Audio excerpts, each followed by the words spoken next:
আলাইকুম বন্ধুরা, আমরা আজকে নওগাঁর বদলগাছির চাকরাইল গ্রামেতে আমার এক কৃষক আঙ্কেলের কাছে আসছি। এই যে বর্তমান যে আবহাওয়ার যে পরিস্থিতি, এই পরিস্থিতিতে দেখতে পাচ্ছেন পিছনের যে একটা অবস্থা, এই অবস্থা সম্পর্কে কীভাবে এনারা এই কৃষকেরা মোকাবেলা করতেছে আবহাওয়াটাকে, আমরা এই সম্পর্কে একটু এনার কাছ থেকে একটু শুনবো ইনশাল্লাহ। আসসালামু আলাইকুম। আচ্ছা, আমরা ওই পিছনে পলিথিন দিয়ে ঢাকায় দিচ্ছি। পলিথিন ঢাকায় দিয়ে হচ্ছে যে আহ, রাতে পানি দিয়ে সকালে পানিটা কেটে দিচ্ছি।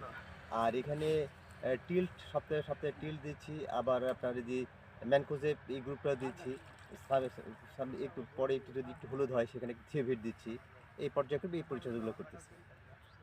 জি, এছাড়া আর কোনো পরিচর্যা, এক্সট্রা কোনো পরিচর্যা? এর চেয়ে এক্সট্রা কোনো পরিচর্যা যদি পোকা যদি হয় তাহলে এই যে আপনার এই যে ক্রুজারটা দিচ্ছি। তারপরে আপনার এই যে আপনার যদি কারেন্ট পোকা বা ওই যে বাদামি গাছ ফেলে হয় তাহলে আমরা বাদামি গাছ ফেলে ওষুধ দিচ্ছি এগুলো।